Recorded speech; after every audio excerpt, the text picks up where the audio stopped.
సంవత్సరాలు ములుగు జిల్లాలో జిల్లాధికారులు ఉంటారు. నేటికి కూడా 3 సంవత్సరాలు పైగా 4 సంవత్సరాలు అయినా కూడా నేటికి కూడా జిల్లా యంత్రాంగంగా జిల్లా అధికారులకు సంబంధించిన వాళ్ళు ఎవరు కూడా ములుగు జిల్లా నుండి ట్రాన్స్ఫర్ కావడం లేదు. ఉదాహరణ చూసుకున్నట్లయితే ములుగు సూపరింటెండెంట్ గారు మరి 5 సంవత్సరాలకు పైగా అవుతుంది కావచ్చు. ఇప్పటి వరకు కూడా ఆయన ప్రమోషన్లు లేవు, ఆయనది కనీసం ట్రాన్స్ఫర్లు కూడా లేవు. ఎందుకు మరి ఇక్కడ కాలాన్ని ఇట్లా వృధాగా చేస్తున్నారు? Hospital Mulugu hospital area hospital చూసుకున్నట్లయితే ఇష్టానుసారంగా వ్యవహరిస్తున్నారు. అక్కడ సరైన వసతులు లేవు. వసతులున్నా సరైన అధికారులు సరైన సమయానికి ప్రజలకు వైద్యం అందించడం లేదు.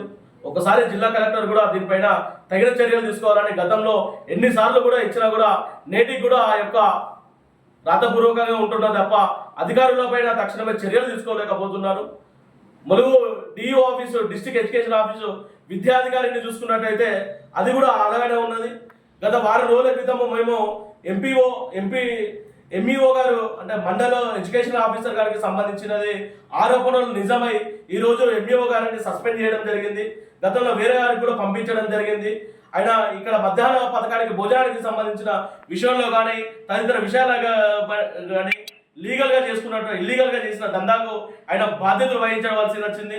మరి అక్కడ డిఈఓ కూడా ఇక్కడ బాధ్యతగా ఉన్నాడా? అక్కడ జిల్లా యంత్రం కూడా ఏమన్నా ఉన్నదా?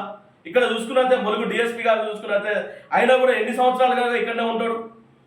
ఒక్కసారి అయినా కూడా ఒక సీతక్క యొక్క మనుషులకు సీతక్కకు సంబంధించింది మాత్రమే అమలు చేస్తున్నాడే తప్పించి ఇతర వ్యక్తులపై ఎవరిపైనా కూడా చర్యలు తీసుకోవడం లేదు. ఒకసారి ఆ డిఎస్పీ గారికి కూడా మేము తెలియజేస్తున్నాము, నీ బాధ్యత ఏంటిది, మీ యొక్క విధి విధానాలు ఏంటి, మీరు చేసిన చర్యలు ఏంటి, మీరు చేసుకుంటే పోయి కాంగ్రెస్ కండవ కప్పుకొని మీరు చేసుకోండి ఏమన్నా ఉంటే, లేకుంటే కార్యకర్తలాగా తిరగండి. అట్లనే ఆ పార్టీకైనా లాభం జరుగుతాయి తప్పించి ఇటువంటి విధి విధానాలు ములుగు జిల్లా ప్రజలకు చేయకండి. మీ ప్రజాపాలన ములుగు జిల్లాకి కావాలి, ములుగు పట్టణానికి కావాలి, ములుగు కాన్స్టిట్యున్సీ కావాలి తప్పించి మీ యొక్క పార్టీకి తొత్తుగా మీరు పనిచేయకండి. ఏ అధికారులు కూడా ఇకనైనా బుద్ధి తెచ్చుకోండి. జిల్లా యంత్రాంగం మొత్తం కూడా కొంతమంది ఉన్నారు, వాళ్ళు మొత్తం తొత్తులనే పనిచేస్తున్నారు. వేరే రాజకీయ పార్టీలు అసలు చెప్పినా కూడా వినడం లేదు. కానీ చండ కప్పుకొని తిరగండి అబ్బా.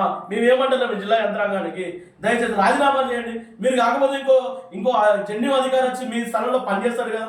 ఎందుకు మమ్మల్ని వృధా చేస్తున్నారు? ఇట్లా మా యొక్క జీవితాలతో ఎందుకు ఆడుకుంటున్నారు?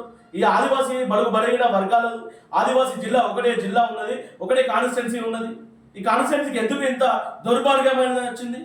ఒకసారి మీరు కూడా ఆలోచించండి.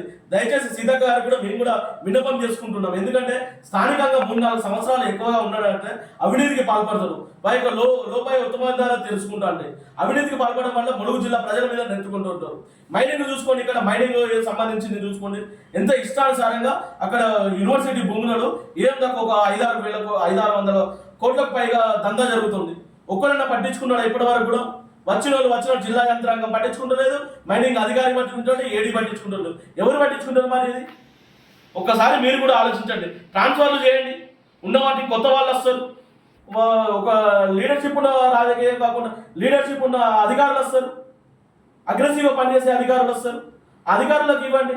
యువత ఎంతలో ఖాళీగా ఉన్నది, గ్రూప్ 1 గ్రూప్ 2 వచ్చి ఒక్కొక్కరు వాళ్ళకి ఇవ్వండి. వీళ్ళని ఇచ్చి ఏం ఫలితం? మాకు జనాలకు సుపరిపాలన చేయమని అధికారులకు ఇస్తే రాజకీయ తొత్తులాగా పనిచేస్తారని తప్పించి జనాలకు సుపరిపాలన వచ్చి సరైన సమయంలో వైద్యం చేస్తలేరు, సరైన సమయంలో విద్య ఇస్తలేరు, సరైన సమయంలో న్యాయం చేస్తలేరు. ఎందుకు మరి? ప్రజలకు కావాల్సింది ఏంటి? విద్య, వైద్యం, న్యాయం. ఎక్కడ చేస్తున్నారు ఈ న్యాయం? రాజకీయ తొత్తులకు పడిపోయి న్యాయాన్ని కుంటిగా చేస్తున్నారు. పోలీసు యంత్రాంగం మొత్తం కూడా, విద్యా అధికారి మొత్తం కూడా అదే పని చేస్తుండేది. వైద్య మొత్తం సిబ్బంది కూడా మీకు తెలిసింది ఏమి లేదు. గతంలో మొన్న చిన్న పాపను చూసుకున్నాడంటే ఏం నిర్లక్ష్యం వహించు. ఒకసారి మీకు కూడా చెప్తున్నా, దయచేసి ఇక్కడ ఉన్న 3-4 సంవత్సరాలకు ఎబో పరివారం ఉన్న వాళ్ళందరూ కూడా దయచేసి వాళ్ళని ట్రాన్స్ఫర్ చేయండి, కొత్త అధికారులను నియమించండి, కొత్తగా బాధ్యతలు ఇవ్వండి, వాళ్ళకు సరైన దిశానిర్దేశం కలిగించండి, పాత వాళ్ళని తీసేయండి.